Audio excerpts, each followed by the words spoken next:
ඉතින් ආයිබෝවන් ඔබගේ දුව හෝ පුතා ශිෂ්‍යත්ව විභාගේ লীලා නිදහසේ ගෙදර ඉන්නවා නම් විශේෂයෙන්ම අන්න ඒ වගේ දරුවන්ට ඒ වගේම වයස අවුරුදු 8ත් 14ත් අතර නව නිර්මාණ බිහි කරන්න ලොකු ආසාවක් උනන්දුවක් තියෙන නිර්මාණශීලී දරුවන්ට සහ ඒ වගේ දරුවෝ ඉන්න දෙමව්පියන්ට ඒ තමන්ගේ දරුවන්ට අත්දැකීම ලබා දෙන්න පාඨමාලාවක් නිර්මාණය කරලා තිනවා මාස 3ක. ඒ කියන්නේ සතියකට දවස් දෙකකින් දවස් 24ක් මෙන්න මේ හැම නිර්මාණයක්ම හදලා පෙන්නලා කියලා දෙනවා.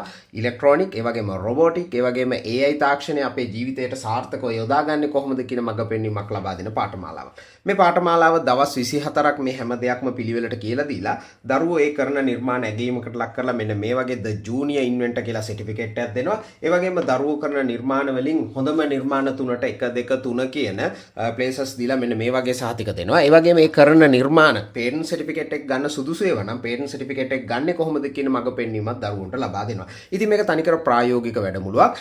අපි අපේ ජීවිතයට මේ වගේ තාක්ෂණික විෂයන් ඉගෙන ගැනීමේ වැදගත්කම ඇයිද කියන එක දන්න දෙමව්පියෝ ඉන්නවා නම් තමන්ගේ දරුවෝ මේ පාඨමාලාවට සම්බන්ධ කරන්න පුළුවන්. මේ පාඨමාලාවේ පළවෙනි දවස පටන් ගන්නේ අගෝස්තු 22 සෙනසුරාදා.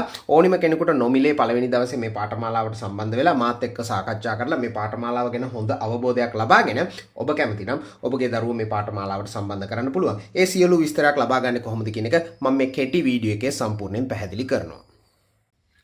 මේ පාඨමාලාවේ අපි හදන නිර්මාණ අතර හදන නිර්මාණ කිහිපයක් මම මුලින්ම පෙන්නන්න. මොකද දරුවෝ ආස මොනවද අපි හදන්නේ කියන එක දැනගන්න. මෙන්න මේ වගේ රොබෝ කෙනෙක් හදනවා. මේ රොබෝ මේ විදිහට ඇවිදින්න පුළුවන් විදිහට ඩිසයින් කරලා හදන එකක්.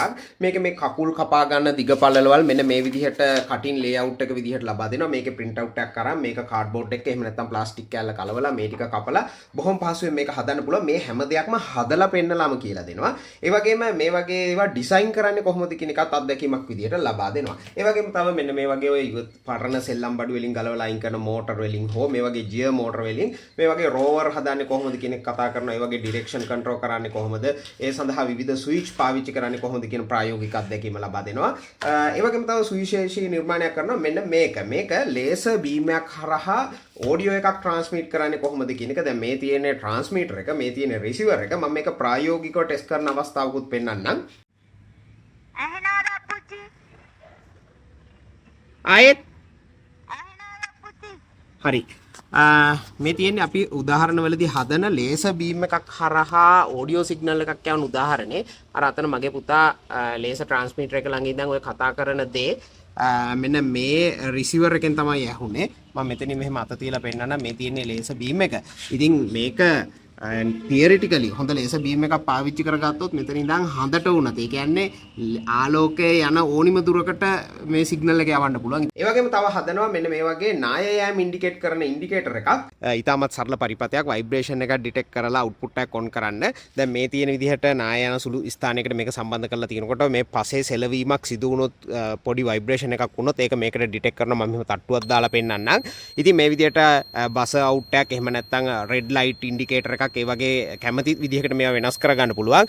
ඒ වගේම තව මෙන්න මේ වගේ සිකියුරිටි සිස්ටම් දැන් මේ බුදු පිළිමේ කවුරු හරි එල්ලුවොත් එලාම එකක් වදිනවා. අන්න ඒ වගේ ප්‍රායෝගික දේවල් තමයි හදන්න කියලා දෙන්නේ. මොකද හේතුව අපිට අපේ දිනදා ජීවිතයේදී මතුවෙන ගැටලු වලට විසඳුම් මේ නව නිර්මාණ ශාස්ත්‍රය ඔස්සේ හොයාගන්න දරුවන්ට මඟ පෙන්වීම ලබා දෙන එක තමයි මගේ අරමුණ වෙන්නේ. හරි මම ඊළඟට පැහැදිලි කරන්නම් ඇයි දරුවෝ මේ වගේ ඉලෙක්ට්‍රොනික ඒ වගේම රොබෝටික් ඒ වගේම AI හරියට පාවිච්චි කරන්නේ කොහොමද ඒ වගේම කෝඩින් කරන්නේ කොහොමද කියන එක ඉගෙන ගන්න ඕනි කියලා. මොකද හේතුව මේ ලෝකය දියුණු වෙන්නේ තාක්ෂණයත් සමග. අපේ දරුවෝ තාක්ෂණයත් සමග මේ ලෝකයේත් එක්ක කරට කර ඉදිරියට යනවා දකින්න නම් දරුවන්ට මේ ප්‍රායෝගික අත්දැකීම ලබා දෙන්නම ඕනි. ඒ වගේම අපේ ලංකාවේ 6 ඉඳන් 11 දක්වා ඉගෙන ගන්න විද්‍යාව ඒ වගේම ICT ඒ වගේම ප්‍රායෝගික තාක්ෂණ කුසලතා ඒ වගේම අලුත් අධ්‍යාපන ප්‍රතිසංස්කරණ වල එන විෂයන් වල මේ ඉලෙක්ට්‍රොනික බොහොම සරලව දරුවන්ට න්‍යායාත්මකව කියලා දෙනවා. ඒකේ ප්‍රායෝගික පැත්ත තමයි මම දරුවන්ට මේ කියලා දෙන්නේ. එතකොට දරුවෝ ලබන අත්දැකීමෙන් දරුවන්ට තමන්ගේ හිතේ ඇති වෙන සංකල්පයක් නිර්මාණයක් විදියට බිහි කරන්න අවශ්‍ය අත්දැකීම ලැබෙනවා. සාමාන්‍ය පෙළෙන් පස්සේ උසස් පෙළ බයෝ ඒ වගේම මැත්ස් ටෙක්නොලොජි ඒ වගේ විෂයන් කරනවා නම් අනිවාර්යෙන් මේවා අවශ්‍ය වෙනවා. එතනින් එහාට උසස් අධ්‍යාපනයෙන් පස්සේ දරුවෝ මේ තාක්ෂණයත් එක්ක ඉදිරියට යන්න නම් අනිවාර්යෙන් මේ ශක්තිමත් අඩිතාලම දරුවන්ට හරියට ලබා දීලා තියෙන්න ඕනි. ඒ වගේම මේ හැම නිර්මාණයක්ම මම මේ 9 වෝල්ට්ස් වලට වඩා අඩු බැටරි පාවිච්චි කරලා තමයි කරන්නේ ඒ දරුවන්ගේ ආරක්ෂාව සඳහා. මොකද මම දරුවන්ගෙන් අහලා තියෙනවා ගුරුවරයෙක් විදියට පොඩි කාලේ කරපු මෝඩ වැඩ මොනවද කියලා. දරුවන්ට මේ ඉලෙක්ට්‍රිසිටි පිළිබඳ හරිය අත්දැකීමක් නැති නිසා බොහොම අනතුරුදායක වැඩ දරුවෝ කරලා තියෙනවා. ඉතින් මම මේ පාඨමාලාව පුරාවට මේ ඉලෙක්ට්‍රිසිටි වලින් ප්‍රවේශම් වෙන්නේ කොහොමද, හරියට මේ නිර්මාණ කරන්නේ කොහොමද කියන අත්දැකීම දරුවන්ට ලබා දෙනවා. මේ පාඨමාලාවේ දවස් 24 මම ඔබගේ දරුවට හදන්න කියලා දෙන්නේ මොනවද උගන්වන්නේ මොනවද ලබා දෙන අත්දැකීම් මොනවද කියන එක මේ විදිහට සිලබස් එකකුත් හදලා තියෙන්නේ. මොකද මේක බොහොම ඉලක්කයක් සහිතව පිළිවෙලකට කරන වැඩක්. ඉතින් මේ පාඨමාලාව පුරාවට හදන මේ හැම නිර්මාණයක්ම හදන්න අවශ්‍ය කරන මේ උපාංග අපේ ලංකාවේ සාමාන්‍ය ඉලෙක්ට්‍රොනික බඩු කඩවල වලින් බොහොම පහසුවෙන් හොයාගන්න පුළුවන් ඒවා තියෙන. ඒ සියලු විස්තරයක් මේ පාඨමාලාව ගැන හඳුන්වා දෙන පළවෙනි දවසේ මම ඔබට ලබා දෙනවා. ඊළඟට මම පැහැදිලි කරන්නම් මම කවුද කියන එක. මොකද ඔබගේ දරුවට යම්කිසි දෙයක් උගන්වන්න ගුරුවරයෙක් විදිහට ඔබ මාව තෝරගන්නවා නම් මම කවුද මට තියෙන අත්දැකීම් මොකක්ද මට තියෙන සුදුසුකම් මොනවද කියලා දැනගන්න ඕනි. ඒ පිළිබඳව වැඩිදුර විස්තරයක් පළවෙනි දවසේ මම පැහැදිලි කිරීමක් ඔබට ලබා දෙනවා. මම නන්දන විජේබණ්ඩාර 2011 අවුරුද්දේ ඉඳන් ශ්‍රී ලංකා ගුරු සේවයේ ගුරුවරයෙක් විදිහට වැඩ කරන්නේ. උගන්වන්නේ සයන්ස් සබ්ජෙක්ට්. ඒ වගේම මම ගුරු වෘත්තියට එන්න කලින් මේ magnetlanka.com කියන ව්‍යාපාරයේ කැම්පස් එකෙන් අවුට් වෙච්ච ගමන්ම පටන් ගත්තා. මොකද හේතුව මම නව නිර්මාණ බිහි කරන්න ලොකු ආසාවක් තියෙන කෙනෙක්. මේ වෙනකොට නව නිර්මාණ 250කට වඩා හදලා තියෙනවා. ඒ වගේම මම ලබලා තියෙන අත්දැකීම මේ විදිහට පොත් ඒ වගේම සොයන් අදින පාඨමාලාවන් විදිහට දැනට අවුරුදු ගානක ඉඳන් මගේ පාරිභෝගිකයන්ට ලබා දෙනවා.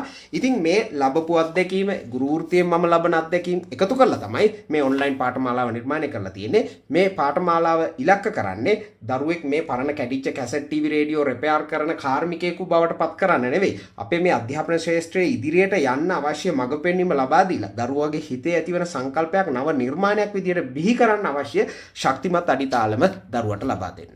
ඉතින් ඔබගේ දරුවට මේ අත්දැකීම් ලබා දෙන්න ඔබ කැමති නම් පළවෙනි දවසේ නොමිලේම මේ පාඨමාලාව ගැන හඳුන්වා දෙන වැඩසටහනට සම්බන්ධ වෙලා මාත් එක්ක මේ පිළිබඳව සාකච්ඡා කරලා ඔබගේ දරුවා මේ පාඨමාලාවට සම්බන්ධ කරන්න පුළුවන්. ඒ විස්තරයක් ඔබගේ ෆෝන් එකට WhatsApp මැසේජ් එකක් විදිහට ගෙන්වා ගන්න ඕනි නම් මෙන්න මේ තියෙන දුරකථන අංකයට ඔබගේ WhatsApp තියෙන ෆෝන් නම්බර් එකෙන් සාමාන්‍ය මිස් කෝල් එකක් හෝ WhatsApp මිස් කෝල් එකක් ලබා දෙන්න. එතකොට මම රිප්ලයි එකක් විදිහට WhatsApp කරලා ඒ සම්පූර්ණ විස්තරයක් එවනවා. මම බොහොම ගෞරවයෙන් ඉල්ලා සිටිනවා මේ නම්බර් එකට කෝල් කරලා විස්තර අහන්න කලින් WhatsApp කරලා ඒ විස්තර ටික ගෙන්වාගෙන ඒ ටික හොඳින් බලන්න. මොකද හේතුව තනි කෙනාට වෙන වෙනම දුරකථනයෙන් ඒ පිළිබඳව පැහැදිලි කරන්න මගේ තියෙන රාජකාරීත් එක්ක මට ටයිම් එකක් නැහැ. ඒ වගේ මේක සාර්ථකත් නැහැ. ඉතින් සියලු විස්තරයක් මම ඔබට ලබා දෙනවා. ඒ විස්තර ටික බලලා පළවෙනි දවසේ මාත් එක්ක සම්බන්ධ වෙලා මේ ටික අපි කතා බහ කරගෙන ඔබගේ දරුවා මේ අත්දැකීම් සමුදායක් ලබා ගන්න මේ පාඨමාලාවට සම්බන්ධ කරමු. ඔබගේ දරුවට මම මේ ලබා දෙන්නේ මිල කරන්න බැරි තරම් අත්දැකීම් සමුදායක්. ඉතින් දරුවා කවුද කියන එක හඳුනා ගන්න පුළුවන් දෙමව්පියෝ ඉන්නවනම් අනාගතයට දරුවට යන්න ලොකු ශක්තිමත් අඩිතාලමක් මේ පාඨමාලාවෙන්